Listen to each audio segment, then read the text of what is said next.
Ramdam nyo na ba ang init? Ha! Kulang pa? Ha! Ha!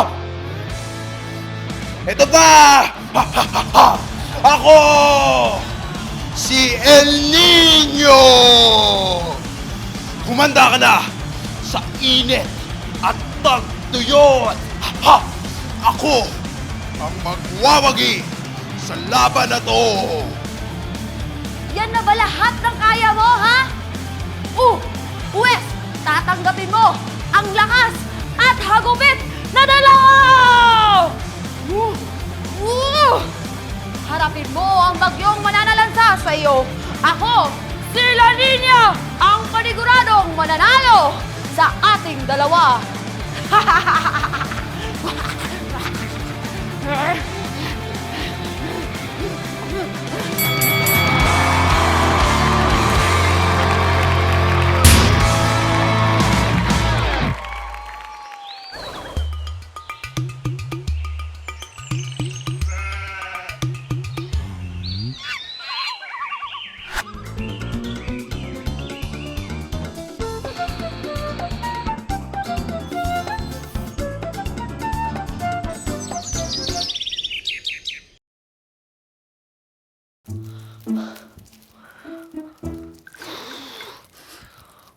Grabe ang init! Hi, BFFs! As you can see, medyo haggard ako ngayon. Grabe! Ang init talaga! Nakailang baso na ako nitong kalamansi juice ko, oh! With ice pa! Kalurky! Grabe mga BFF! Wait a minute! OMG! Mga BFF! Pati yung mga halaman ko!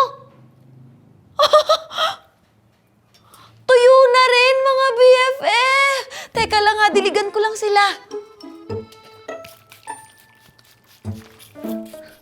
Sorry. Sorry. Oh my gosh!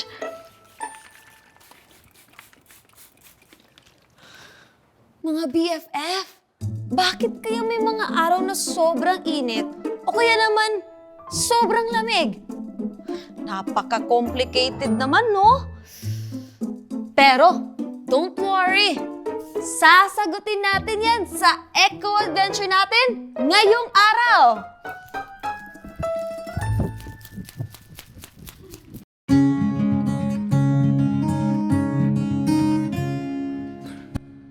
Grabe! Teka lang, BFF, ha?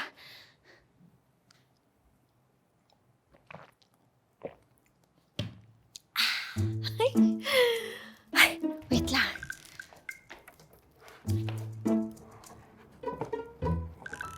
Yan, perfect. Ay, grabe, BFF, ang init! Bakit nga ba? Eto na nga, i-explain ko sa inyo. May ipapakita ko sa inyong picture.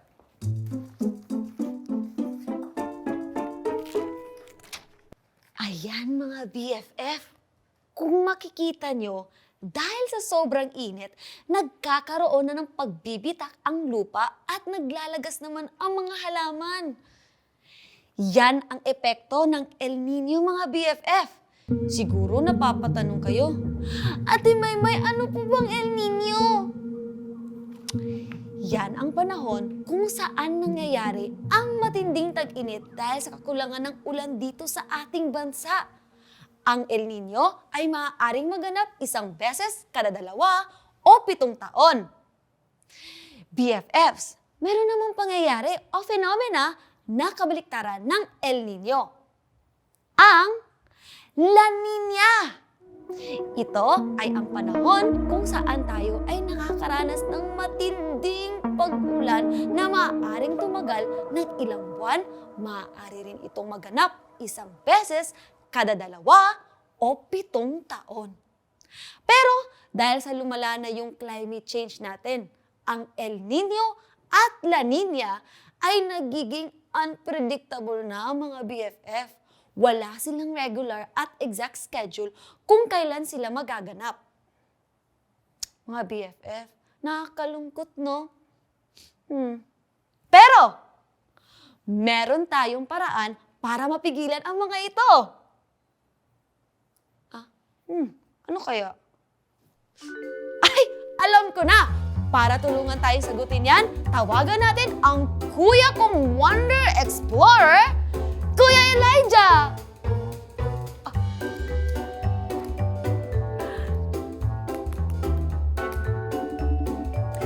Hi, Kuya Elijah! Hi, Ate Maymay at mga BFFs! Hala, kuya, ano nangyari? Nasaan ka? Dito ako ngayon, Ate Maymay. Chine-check ko yung mga halaman na kasalukuyang naapektuhan ng El Nino. Naku! #relate ako dyan, Kuya Elijah. Yung mga plants nga rin namin dito sa labas, pati na din dito sa loob. Grabe ang pagka-dehydrate. Yung iba nga nalalagas na. Isa yan sa mga epekto ng El Nino, Ate Maymay. Kaya dapat handa din tayo. Dahil kapag nangyari ito, natutuyot ang mga pananim na pinagkukunan natin ng pagkain. Magkakaroon ng shortage dahil dito at magiging dahilan ng pagtaas ng presyo ng mga bilihin na magdudulot ng taggutom sa maraming tao. Grabe naman yun, Kuya Elijah. Hindi lang pala environment ang naapektuhan nito. Pati ang pang-araw-araw natin na buhay, apektado na rin. Oo, Ate Maymay.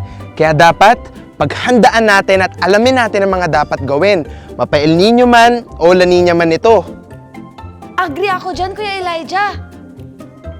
Pero, Kuya, paano ba nangyayari ang El Nino at La Nina? Ganito yan, Ate Maymay. Kapag ang tubig dagat sa isang lugar ay mainit, mas maraming tubig dagat ang umaakyat sa mga ulap na nagre-resulta sa mas maraming ulan. Ito ang normal na climate na mayroon sa mga bansang malapit sa kanlurang bahagi ng Pacific Ocean. Kapag ang tubig dagat naman ay malamig, mas kaunti ang tubig na umaakyat papunta sa mga ulap, kaya mas kaunti din ang pag-ulan. Ito naman ang normal na climate na meron sa mga bansa na malapit sa silangang bahagi ng Pacific Ocean. At to answer your question, Ate Maymay and BFFs, ito ang dahilan kung bakit nangyayari ang El Nino. Kapag ang hangin na tumutulak sa mainit na tubig papunta sa kanlurang bahagi ng mundo ay humihina, nagiging sanhi ito ng pagdaloy ng mainit na tubig papunta sa silangang bahagi ng mundo. Nagre-resulta ito sa pagkakaroon ng komplikasyon sa takbo ng climate. Nagkakaroon ng matinding tagtuyot sa mga bansa na malapit sa kanlurang bahagi ng Pacific Ocean at matinding pagbagyo sa mga bansang malapit sa silangang bahagi nito. Ngayon, tignan naman natin kung bakit nangyayari ang La Nina. Ang La Nina ay nangyayari kapag lumalakas ulit ang hangin na papuntang kanluran. Dahil dito, ang mainit na tubig dagat ay mapupunta sa kanluran. Ito ay magdudulot ng malakas na pagbagyo sa mga lugar na nakaranas ng matitinding tagtuyot. Samantala, ang mga bansa naman sa silangan na nakaranas ng matitinding pagbagyo ay makakaranas ng matinding tagtuyot. At ito ang dahilan kung bakit nagkakaroon ng El Nino at La Nina, Ate Maymay at mga BFFs. Sa madaling salita, parang itong isang boomerang. Kapag papunta sa isang direksyon, hindi natin alam kung kailan eksaktong babalik. At kapag hindi tayo handa sa pagbalik nito, maaari tayong tamaan ng mas matindi. Ganun po ba? Grabe naman pala, Kuya Elijah. Mga BFF, may mga bagay talaga na hindi natin kayang kontrolin. Parang sa crush natin. Hindi natin alam kung magugustuhan ba nila tayo o hindi. Biro lang mga BFF ha. Study first ha. Love life later in life. Ay, Kuya Elijah, andyan ka pala. Ikaw talaga, Ate Maymay, ha? Pero may point ka naman. May mga pangyayari talaga na hindi natin kontrolado. But don't panic. May mga experts na nakaantabay sa mga phenomena na ito. Ayan, BFFs ha. Dapat talaga lagi tayong handa para masiguradong ligtas tayo sa mga ganitong kaganapan. Correct kayo dyan, Ate Maymay at BFFs. Dahil kapag may tamang impormasyon at preparasyon, mas makaka-adapt tayo sa mga phenomenon gaya ng El Nino at La Nina. Pero Kuya Elijah, paano naman lumalala ang El Nino at La Nina? Dahil ba yun sa tinatawag na global warming? Oo, Ate Maymay. Mas lumalala ang El Nino at La Nina dahil sa mga epekto ng global warming. Tulad ng 2015, kung saan nakaranas ang ating bansa ng matinding tagtuyot at mga bagyong hindi normal ang lakas na tumagal ng 18 buwan. Pagkatapos ng pagtama ng bagyong Ondoy, naghanda ang ating gobyerno sa posibleng pangyayari ng La Nina para hindi na maulit ito. Ang patuloy na pagtaas ng level ng tubig ng ating mga karagatan ay maaaring magdulot ng pagkaapon nito tuwing may malakas na bagyo. Kapag nangyari ito, magdudulot ito ng matinding pagbaha na ikasisira ng mga pananim at palaisdaan. Grabe palang epekto ng mga fenomena na yan, Kuya Elijah. Ibig sabihin ba, maging ang tubig na iniinom natin, mag-iiba din? Tama ka dyan, Ate Maymay. Dahil kapag ang tubig baha ay humalo sa mga pinagkukunan natin ng malinis na tubig katulad ng mga dam, maaaring umapaw ito.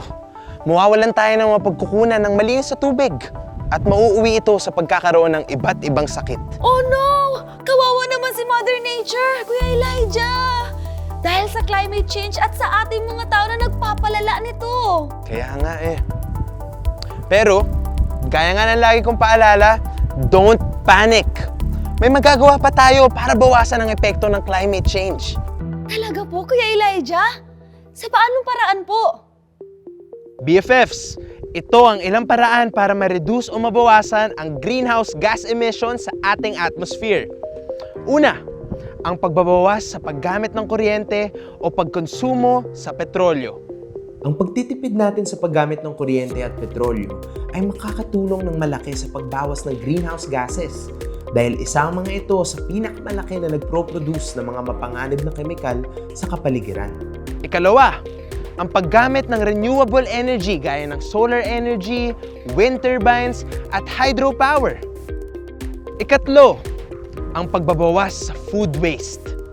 Ang pagbawas ng food waste at pagtipid ng pagkain ay makatutulong din sa pagbawas ng greenhouse gases dahil mababawasan ang energy at gasolina na ginagamit sa pag-produce ng mga ito. Ikaapat, ang paglalakad at paggamit ng pampublikong transportasyon. Sa pamamagitan nito, mababawasan ang mga sasakyan sa kalsada na naglalabas ng mga mapanganib na usok sa ating kapaligiran. Mababawasan din ang ating personal carbon footprint na makatutulong kay Mother Nature. At ikalima, ang pagtatanim ng mga akmang puno through forest restoration activities, gaya ng ginagawa dito sa Masungi at iba pang kagubatan sa Pilipinas. Sa mga ganitong initiatives, mababawasan ang carbon dioxide sa ating hangin dahil ito ay inaabsorb ng mga puno at kapalit nito ay ang pagre-release ng oxygen na mahalaga sa living things. Wow! Ang galing, Kuya Elijah! Hep. Bukod dyan ay may tinatawag din tayo na adaptation, Ate Maymay at mga BFFs. Ito yung proseso kung saan mas nagiging angkop tayo sa mga bagay at pagbabago sa kapaligiran. At narito ang ilang mga paraan para tayo maka-adapt at makatulong sa ating kalikasan. Una, ang pagkakaroon ng early warning systems para malinaw ang pagbabantay at maagapan ng aksyon kapag may mga kalamidad na paparating. Ikalawa, pag-aayos ng mga infrastruktura. Ang pag-ayos sa mga bahay, water sources, kanal at tapunan ng basura ay makakatulong sa katatagan natin at abilidad na malampasan ang mga sakuna. Ikatlo, pag-aayos ng agrikultura. Sa pag-aayos ng agrikultura, matutulungan nito ang ating mga magsasaka na protektahan ang kanilang mga tanim laban sa mga sakuna na maaaring dumating at nang maiwasan din ang pagkukulang sa pagkain. Recap muna tayo, Ate Maymay and BFFs. Ang mga paraan para maka-adapt tayo sa climate change ay ang pagkakaroon ng early warning systems, pag-aayos ng infrastruktura, at pagpapabuti sa agrikultura. Ngayon, tignan pa natin ang ibang paraan sa ating listahan. Ikaapat, pagprotekta sa mga mangrove. Ang mga mangrove ay tumutulong sa pagharang sa lakas ng tama ng mga bagyo at alon sa mga lugar na malapit sa dagat. Mababawasan ang pagkasira ng mga bahay at komunidad sa tulong ng mga mangrove. At ikalima, ang paggawa ng mas maraming pagkukunan ng malinis na tubig. Pag mas maraming pagkukuhanan ng malinis na tubig, mas maliit ang tsansa na magkaroon ng pagkukulang nito kahit pa tayo ay matamaan ng matinding sakuna. Ang galing mo talaga, Kuya Elijah! Sobrang nakaka-inspire malaman ng mga ito. Kaya mga BFF, lagi natin ito tatandaan ha, para kahit sa munting paraan, makakatulong tayo sa paglaban sa climate change. Approve ako dyan, Ate Maymay at BFFs. Kaya, handa na ba kayong tumulong para maging mas maayos, mas malinis at punong-puno ng buhay ang ating kapaligiran? Yes po, Kuya Elijah. Alam mo ba, ready na ako. Hindi lang ako, pati ang mga BFFs natin. Di ba, BFFs?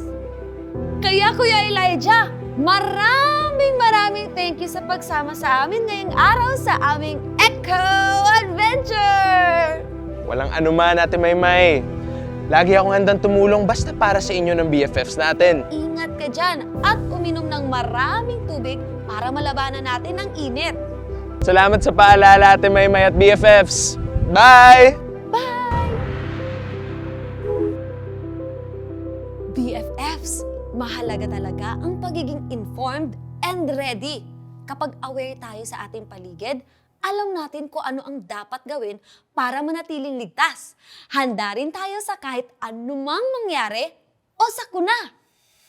Kaya naman, kahit sa mga munting paraan lang, tumutulong tayo sa ating kapaligiran para kung El Nino o La Nina man ang dumating, hindi malalang epekto nito sa atin. May mga bagay na hindi na natin kontrolado. Ang tanging magandang bagay na ating magawa ay maging handa at maging matatag para malampasan natin ito. La! Mga BFF! Marami ba kayo natutunan today? Ako nga rin eh. Natuto at na-encourage ako na mas lalo pangalagaan natin ang kapaligiran. Sana kayo rin mga BFF. Again, ako ito si Ate Maymay. Nandito para i-remind kayo na bawal ang hate. Let's love and protect Mother Nature. Hanggang sa susunod nating Eco Adventure! Bye mga BFF! La la la la la la la la la la la la la la